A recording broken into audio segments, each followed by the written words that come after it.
Hey everyone, it's Fred Staub and Les Jackson. Welcome to the live stream of Cruise Control. We've got a lot to get to, and it's going to start off, Les, with this story that one scientist from a major manufacturer believes the world is not ready for electric vehicles, and he makes some interesting points. Well, there are a lot of technicalities. Anyway, we'll talk about it. Yep. And what do you got? Well, what's up with the Jeep Wrangler and the 4xe for next year, 2023? Yeah, It's already next year, folks. yeah. So, It's 2023 somewhere, I guess, as they yep, say. And talking tech, supercar brakes for less, and it's all thanks to NASA. That's pretty cool.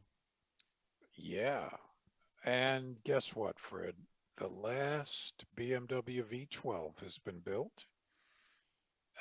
Did you buy it? Plus, no. Have you seen the price of gas? Yeah. But there's a special goodbye Hellcat model in the works. Well, we'll Speaking of gas, we'll talk about that. And speaking of gas, you had an M3 competition model BMW, yes, yes, I did. and you're going to review that this hour. I'm going to review it, and it got 16 miles to the gallon, Count but them, all in a 16. really impressive way. All right. Well, it's all coming up on Cruise Control after, well, in just about 30 seconds. Yeah.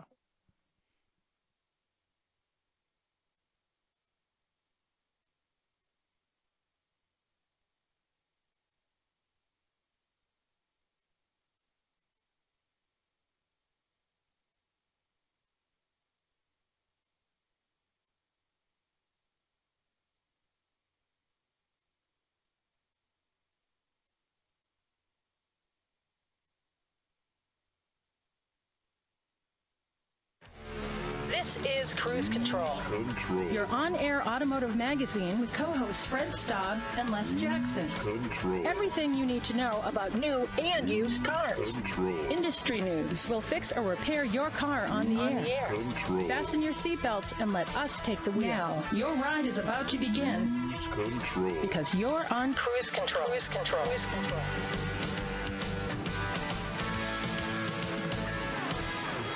That's right. It is about to begin. Welcome to Cruise Control. I'm Fred Staub, and the other voice you're about to hear is none other than Les Jackson. That would be me. Two automotive journalists that Yep. are, well, we like to hang out with you on this show and tell you a little bit about what's going on in the automotive industry, Les. And we're starting out this hour with a question. Is the world ready for electric vehicles? One of the top scientists at a major brand says no, and he'll tell you why, and he'll tell you what he thinks you should get instead. And in many ways, he makes some great points. Well, we'll talk about it obviously in a little bit, but I agree that you have to have a reason to have an electric vehicle. It just isn't for everybody. Anyway, what's new for Jeep Wrangler and the 4xe for 2023? Because you're already tired of 2022. Yeah, you might not even be able to order a 2022 Can't get one. Jeep anymore. And we're going to talk tech, supercar style brakes for a lot less, and it's all thanks to NASA. And it may even increase your MPG. So, win-win-win, right? It's like a parachute coming out of the back. It's an anvil with a rope around it. Okay. Well, I have a cinder block that I throw out. Anyway, go out big. That's the motto of BMW. The last V12 has been built, and we'll tell you what's happening with it. And plus, there's a special goodbye Hellcat, not a BMW, model in the works, and that'll be, I'm sure, impressive. Yes, I would say impressive is a good word. And then you're going to have an at the wheel review of the BMW M3 Competition Edition. That must have been had a very soft suspension, I would imagine, Les. I don't think it had any suspension. It was just a pipe welded to the axle. That's right. They gave you a mouth guard. Yeah, so I'll be interested to hear about that. And then a little later on, I'll have a completely different kind of BMW that we'll be reviewing. So, but this first story that we're going to do about EV vehicles not being right for everyone, it actually comes from one of the top scientists at Toyota, and we'll talk about it. And I think we have to be open to multiple solutions here. So I tend to agree with it, and actually the types of vehicles he is talking about are some that you and I think are the best idea right now for everyone. I've been saying that's for a while, but we'll get into that when we come back on Cruise Control, your on-air automotive magazine. Stay tuned. We're just getting started.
Cruise Control.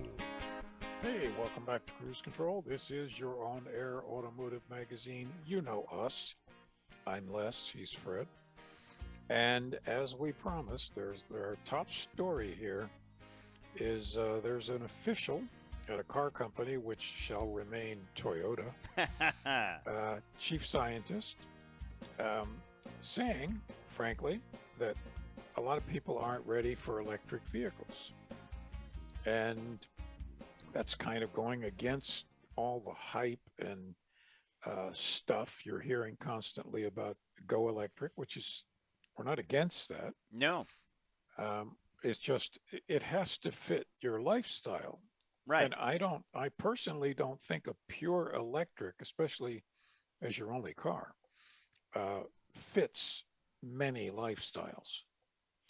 Yeah. And some of it has to do with infrastructure, the lack of charging infrastructure, or if you're commuting long distances and there's no charger around. I saw an interesting study that said most of the electric pickups have more range than they actually need, that they could build shorter range pickups for fleets and things like that, and that the batteries were too big for many of them, that they should build some with smaller batteries to make them less expensive. But who we're talking about here is a guy named Gil Pratt, who is CEO of the Toyota Research Institute. And he says that he feels that you're better off with a plug-in hybrid because the battery's smaller, and you can spread those batteries around more by having the smaller battery, meaning more people can have electric vehicles that are being used for that 30, 40-mile range of the plug-in hybrids capability, and that they're not just hauling around a big battery for no reason. Well, he thinks it's the better choice. I've told this to people before, haven't you? That I have. They're constantly. Like, well, I want an electric vehicle. I said, well, have you ever thought about a plug-in hybrid vehicle? And they're like, what's that? Well, and that's the answer. That's the question I get every time I mention a plug-in hybrid, and the people say, well, what is that? What's different about that than a hybrid? Right. Exactly. And of course, they're different. Yep. And just the last time we were on the air, I reviewed the hybrid Escape, and it got almost 70 miles to the gallon effectively. Yeah, it's crazy, right? And you can drive all day. Right. You don't have to stop to charge it. So, I think if you're getting a second car in an urban area, all electric makes a lot of sense. Yeah. For errands, school, stuff like that. But otherwise, if it's your only means of transportation and you live in an apartment where getting it charged is going to be tough, I just think that's the wrong choice. Yeah, you raise a great point, because you could use that gas hybrid engine to drive it somewhere to charge the battery if you had That's to. Right. Yeah. I also think he makes the point of his wife having a Tesla. This Gil Pratt, who's that CEO of Toyota Research Institute, says wife has a Tesla. She only commutes 30 miles a day, which means she's hauling around this big battery, but only 90% of it is ever used. She's just dragging around weight and raw materials, when a plug-in hybrid would be better for her because it would be a smaller battery. And then, she could basically do that travel on a plug-in hybrid, plug it in at night. So I think it makes a great point. The problem is when people get involved and groups get involved, they become locked into one solution. Yep. And they don't think about, and once again, I preface this, I love electric cars. They drive great. It's wonderful. But no one's really making the big moves to create that plug-in infrastructure. And the grid itself is in trouble with people just trying to run their air conditioner. It's overstressed. It's going to take, I think, 20 years to bring everything up to the level that it needs to be. And that over those 20 years, the electric car charging infrastructure can be built up along with the much needed grid infrastructure. Yeah, but right now you couldn't be patient. Yeah, you couldn't just say let's go tomorrow and make everything electric. But Interesting from Gil Pratt, CEO of the Toyota Research Institute. When we come back, we're going to tell you what's new for Jeep Wrangler in 2023. Stay tuned.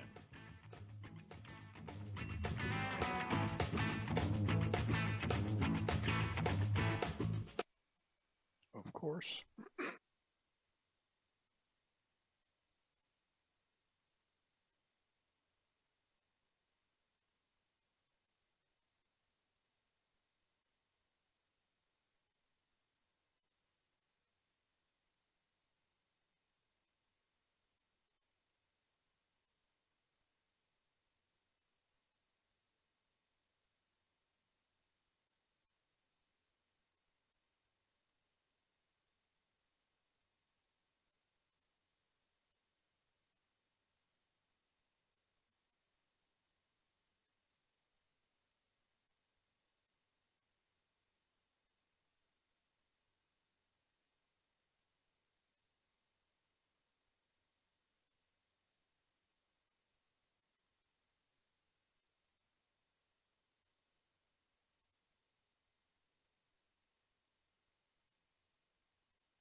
We'll be right back with the latest on Jeep's Wrangler and Jeep's 4xe, the plug-in hybrid. We were talking about plug-in hybrids, so that's coming up on Cruise Control.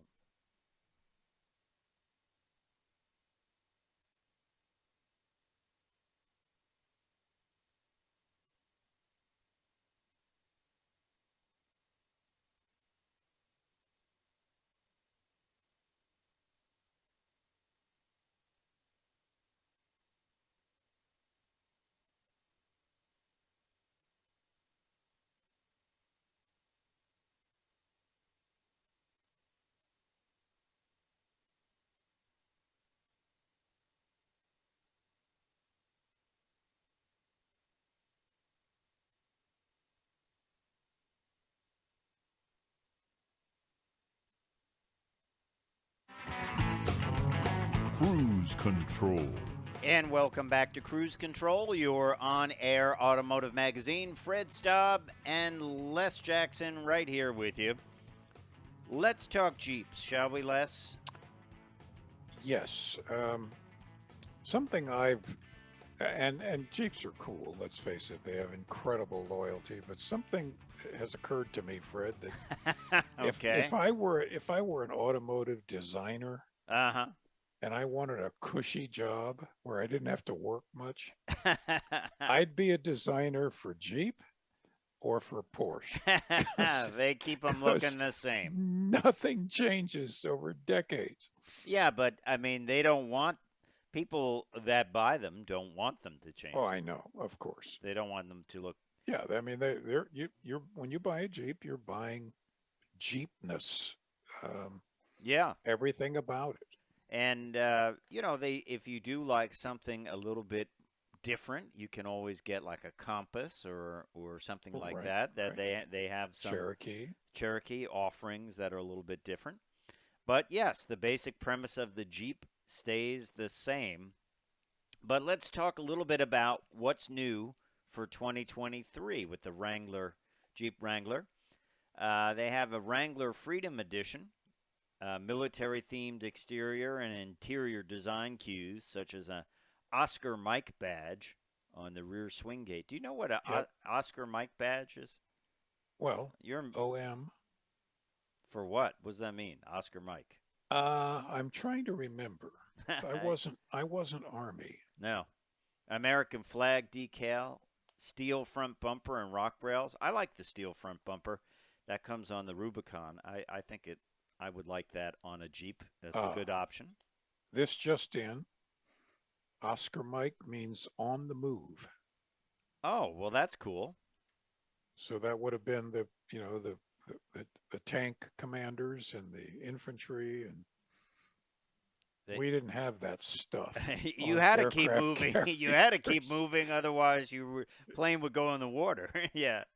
Exactly. Oscar Mike on the move. Okay, that's good. That's cool. I like that. I never knew that. Yeah, no, you learn something every day here, especially on Cruise Control. So, Rubicon model gets a new standard and optional 17-inch wheel designs, a Wrangler decal featuring the American flag on each front fender, and updated exterior colors, including Earl, which replaces Snazberry, and Reign, like REIGN, which is a limited edition. Monarch? As in Monarch.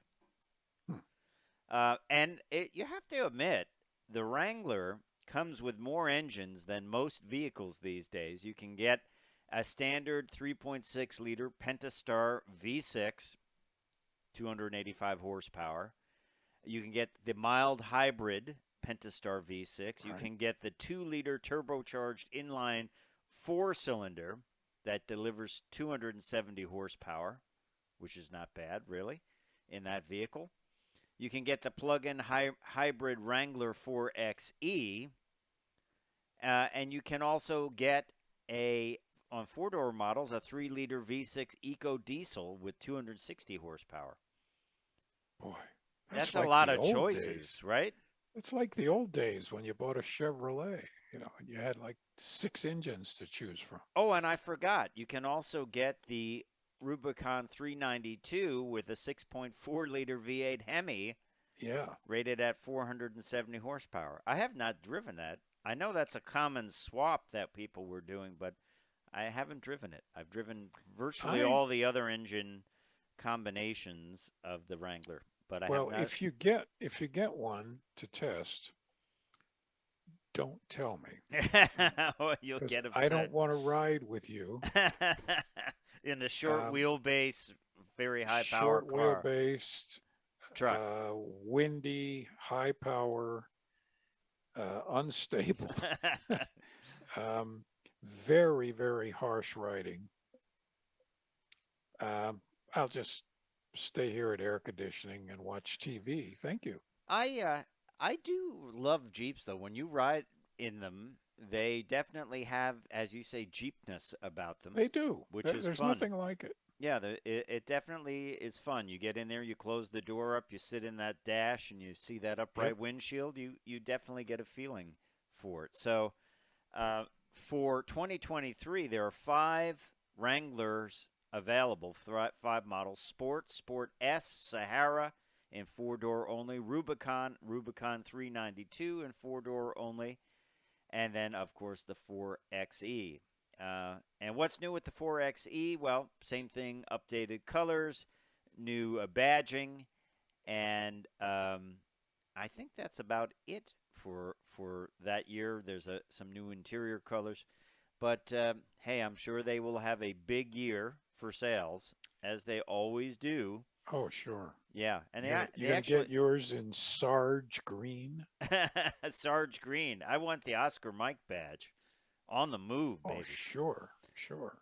They also always have great photography and get them out there. And, they have a community about them. That's the thing. You buy the Jeep, you're buying your way into a community. So that looks like a little die-cast model, doesn't it? It does. Sitting on your driveway. It looks fake. It looks like it's sitting on gravel. Yeah. But in fact, it's sitting on rocks. It's cool. Yeah. Also, we should mention Jeep was selected as the most patriotic brand. Well, of course. That makes sense. A Brand Keys report has spent 20 years surveying the patriotic brands in America. Jeep is number one, Hmm. and it was number one in 2002. It is number one in 2022, followed by Disney, Amazon, Walmart, Coca-Cola, American Express. Ford comes in at number 7. Apple, Coors Wow. Beer, and Levi Strauss at number 10. Gee, whatever happened to baseball, hot dogs, apple pie, and Chevrolet? I guess that has not communicated I because I feel bad for Chevrolet. back in 2002, it's interesting. Marlboro cigarettes and Zippo lighters were on the Wow. list. Those days, fortunately, are over. Yeah, yeah, exactly. And you know what was number 4 in as the most patriotic brand of 2002? Wow. Guess. Uh, Take a guess. Budweiser. No, Kodak. Kodak. Wow.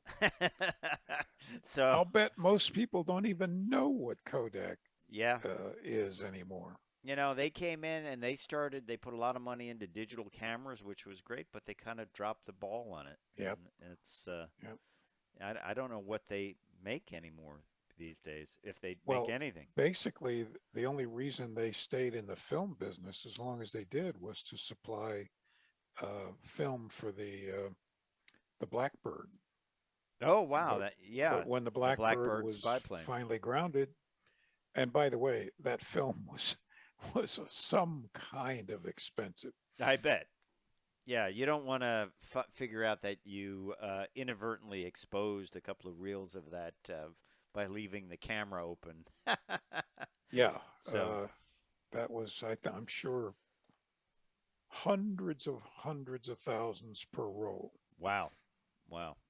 Well, interesting stuff here. Hey, don't Yeah. forget you are listening to Cruise Control. Don't forget to check us out, our YouTube page, Cruise Control YouTube page, Facebook page. Always a lot of information up there. Always plenty of things to watch and check out. You can also check out our website, which will give you links to it, cruisecontrolradio.com.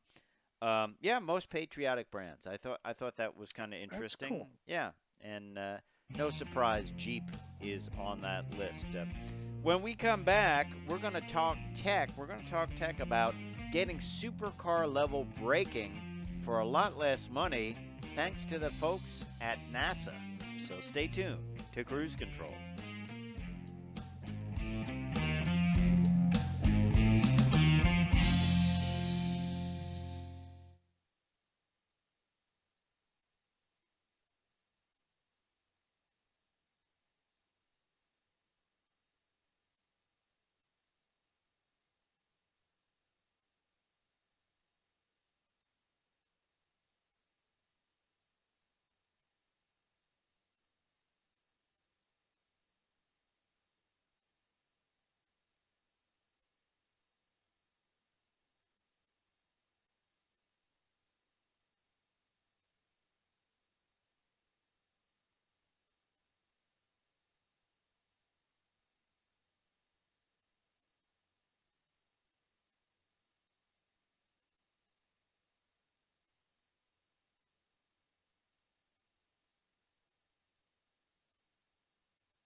Cruise Control.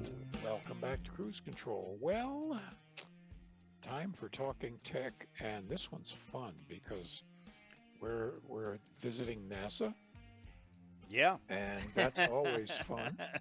And they, thanks to them, a new braking design for vehicles has been kind of perfected by them, and it makes brakes even much more efficient than the current highest standard, which I guess, Fred, you would agree is carbon ceramic. Yeah. And I remember having I believe it was a C6 Corvette that had carbon ceramic brakes, and it was a $17,000 option.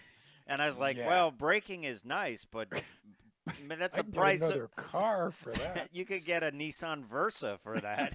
That's it. Right? Yeah. So what's this all about? Yeah. What's There's this a all company, about? There's a company called Orbis Brakes, Okay. Pretty good name. which just launched its periodic wave disc brake line. Now, in physics, because you know I'm going to throw physics You're in, going to go there. You're certainly going to go there. a Yes. periodic wave is a continuously repeating wave. So a sine wave Okay. is a periodic wave. Like audio. It is the most stable. Mm-hmm. Okay. So they developed it for NASA. And it turns out that it's using aerodynamics for the disc surface, Okay.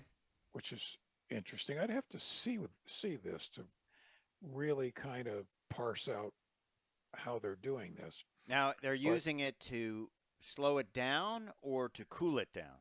It cools it and tremendously reduces brake fade. Wow.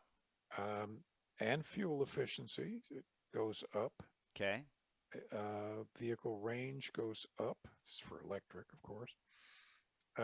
So they claim it's lighter, cooler, vastly more efficient. And when vastly comes into the mix, that means several times more efficient. Mm-hmm. They're going to enter the market very soon. Well, and not terribly expensive. they also have a product called Carbon Wave, which is the world's first integrated wheel and brake, delivering the lowest unsprung weight in the industry. We all know if you want your vehicle to handle well, if you wanted to get good fuel economy, get rid of that unsprung weight, which is typically wheels and brakes and anything like that, right? That's exactly right. So this is, I would like to see this in action. I'd like to look at the design, see what these things look like. It just sounds like they've come up with, yet another breakthrough. And the other thing is, And no pun intended. Hey, I don't mean to break your spirit, but Yes. but also they weigh 50% less on average than conventional cast iron brakes. That's huge. They're made from recyclable iron, 100%, Can't beat that. and they reduce brown emissions. Now, brown emissions is basically the tire, bits, chunks of rubber, Right. brake dust, things like that. Things that come off your vehicle as they go down the road, but not exhaust emissions, right? Yeah, it's particulate stuff, which is a pollutant. I mean, that's why They you say- see all this dirt on the wheels. They say it's worse than the pollution that comes out of the tailpipe. I think it is.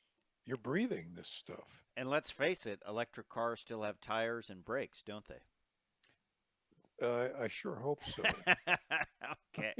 They're not floating. They're not floating in midair. So interesting stuff, and we'll keep you up to date on Orbis brakes and the Carbon Wave, and I think manufacturers will jump on this. And to make brakes that don't fade, would you say Le Mans would be a great testing point for this? Boy, oh boy, you Remember know they'll that- be there. You know the brakes glow at night, don't they? They actually glow red. The discs glow red. Yeah. They're that hot. Yeah. Imagine if they could lighten it up, get better braking and more efficient Yeah. braking, and you wouldn't have to mess with them at all during the race. That would be incredible. Well, there you have It it. would be. Orbis brakes and Carbon Wave. Let's talk about a little bit of some different technology. BMW has been building V12s for a while, and it is going. They have built the final V12. It's a special series of just 12 BMW M760i luxury sedans, the last 12-cylinder engines ever to be featured in a BMW. And they've already been built, and they've been crafting them since, I think, the 1980s, with the introduction of a 5-liter, 60-degree V12 producing 295 horsepower, 332 pound-feet of torque. That was back in the 80s. Back in the day. 5-liter, that's like the size of a Mustang engine, right? Yeah, it's 302. So it must be tiny, tiny cylinders, don't you think? Oh, they are. They are. That was always true with Ferraris. Ferrari made V12s when they were less than 2 liters. Wow. And then in the most recent form is the 6.6-liter twin turbo that generates 602 horsepower, 590 pound-feet of torque, paired with all-wheel drive and an 8-speed automatic. So imagine that under a vintage car. That drivetrain. That would be a SEMA show thing. it would be. It would be. Yeah. This is, of course, the cruise control cat, who is our tech expert, Yes. and he's saying, "I want one." Well, you can't have one. Do you know they made a V12 Z3 prototype at one time, BMW? I didn't know that. Wow, how did they get it in there? I Well, don't of course know. It was probably, yeah. Torches and hammers. That's how you would get it into a small vehicle like that. All right. So Man. the thing is, though, Rolls-Royce is still going to keep using the V12 engines. So Well- if you're a V12 fan, Les, then you'll have to go to just a different dealer. Yeah. There's no engine smoother. Yep. Here's a rumor, and we're going to be getting some big news actually from Dodge next month, because they're supposed to bring out their electric hot rod, and but there's also going to be a goodbye edition of the Hellcat that will make over 900 horsepower, up from 797, up in then from that in many more ways. It might run on E85. That's what Mopar Insider was told, and they're thinking around 909 horsepower, perhaps. Man. This won't go cheap, will it? No. And it's, again, it's so ironic that this is coming out when gas is, close to $6 a gallon. Well, the other thing is, apparently during Dodge Speed Week, 12th through 20th, the brand has confirmed they'll have 3 reveals over 3 days, include send-off combustion-only model, probably this 909 horsepower model, a gateway model expected to be a plug-in hybrid, and the final reveal will be the electric muscle car, all-electric muscle car, which apparently we've heard last year we had guests on that said it's going to be one of the best-sounding electric cars out there. So It's going to get interesting. yeah. There's also some talk that the goodbye version may be called the Tomahawk. Now, I'm going to test your trivia knowledge. There was another show model of a Dodge called Tomahawk. Do you remember what it was? It was I'm going to say never it was built. a truck. No, not Wasn't a truck? No, it used a Viper engine. Oh. Oh. Was that the motorcycle? That was the motorcycle. Yeah, it was a motorcycle built around a V10 Viper engine. It was called the Tomahawk, and some executive rode it out onto the stage. Oh, man. Imagine if you put that bike down, how would you ever get it up again? You would need a mobile crane, wouldn't you? Was that the one that was supposed to be capable of about 250? Yeah, if you had the stones to stay in it. I don't.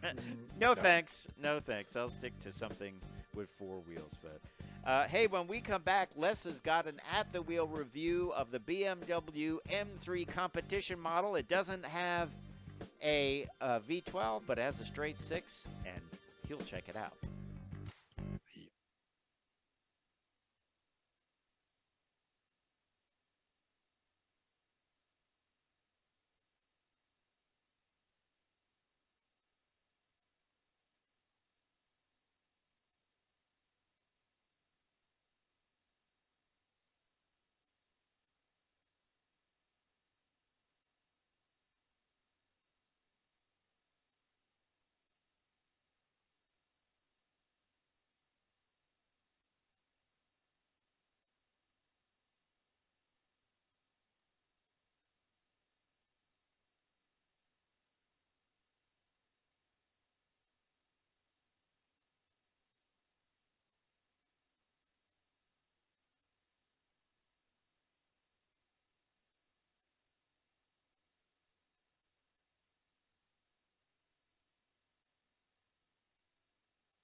Cruise Control. Welcome back to Cruise Control. Well, as promised at the beginning of the show, I'm going to do an at-the-wheel review of the BMW M3 Competition all-wheel drive super sedan. I'm going to call it that. This is quite a machine. It is. Everybody knows that the M series BMWs are the hot rods, but this is the hot rod. Oh yeah. So what's it all about? Well, first I got to tell you about the color. It was called Sao Paulo, as in Sao Paulo, Brazil. Yeah. Yellow. It's a not the most attractive yellow. I'm not big on yellow cars. Well, you wouldn't be big on this one. Okay. It actually got noticed. I noticed some people were sort of chuckling at it. But anyway, and the interior, it's yellow outside, kind of between school bus and fire engine. Yasmana blue and black leather inside. Oh my. Oh my. How'd by that the one way, get out of the factory? by the way, that was a $2,550 option. That color inside. Anyway. Oh. Okay, forget about that. There's much more to worry about than that. Once you're in it, it has racing seats with high bolster, hard to climb into. Boy, did I get complaints from passengers. And they're not terribly comfortable over a long distance. Limited padding. Yeah. And honestly, I'm not shaming anybody, but I don't see how a lot of people could even fit in these things. Are the bolsters not adjustable? No. Okay. No. Okay. And by the way, it has carbon fiber trim inside. Okay. Only $950. I like carbon fiber. That's right. I don't know if I spend that much for it, but I like it. No. By the way, the all-wheel drive feature option on this is $4,100. Wow.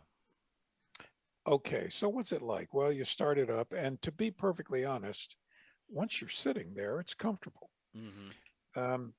You start it up. The exhaust I would describe as civilized. Oh, wow. It's not, like a Hellcat or a Mustang GT. It's right.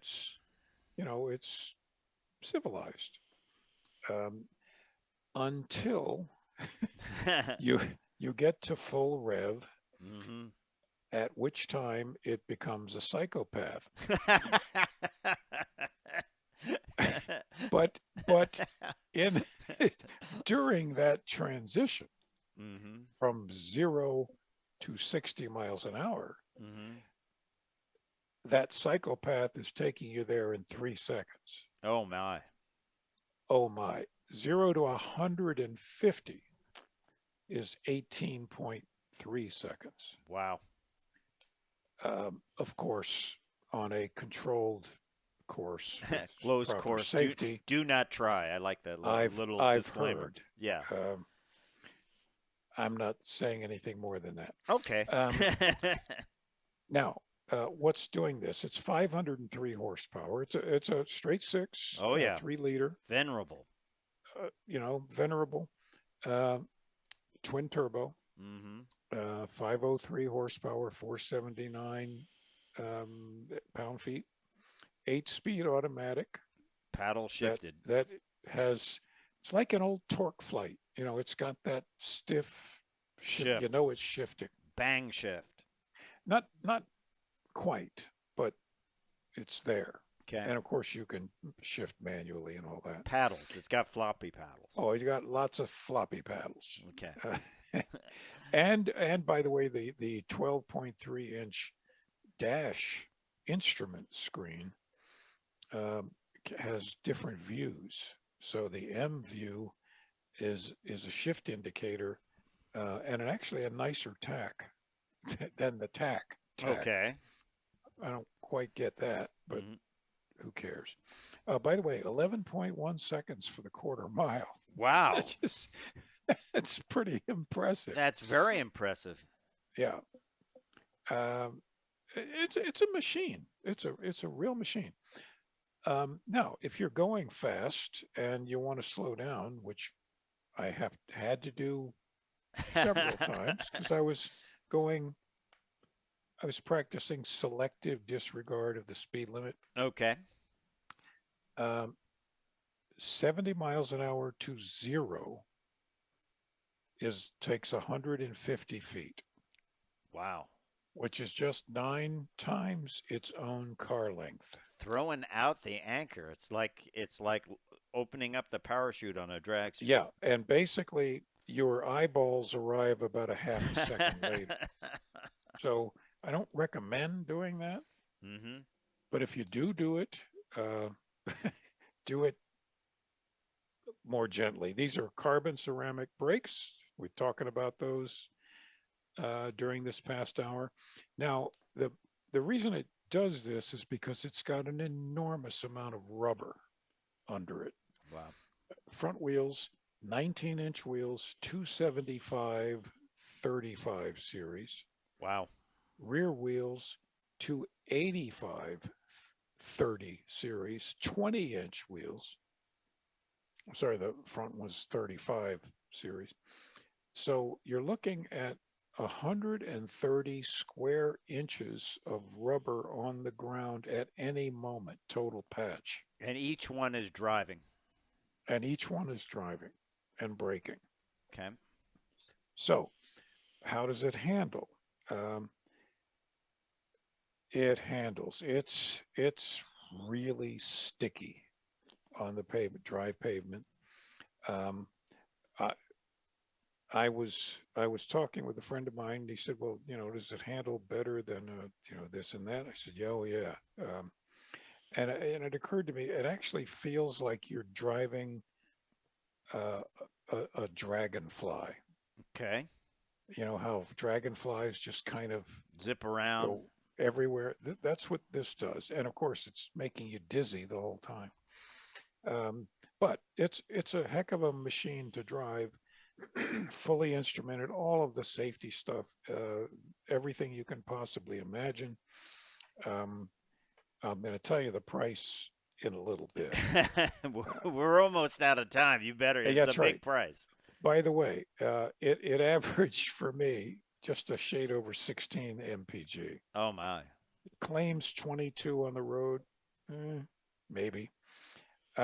Base price $76,900, but the packages and the competition and blah blah blah added a modest amount and brought it up to 95. Oh my! 895.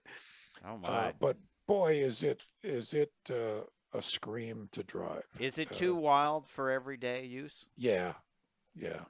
For everyday, just going to get some milk at the store. Yeah, you're going to buy this as a toy, and you better be careful with it because you can overdo it. I just can't get over that color combination: blue seats with a yellow paint. I mean, two neighbors said somebody would spend $95,000 for that. Wow. All right. Well, thank you for that At the Wheel review of the BMW M3 Competition Series. Time for me to say I'm Fred Staub. I'm Les Jackson. We're going to see you down the road.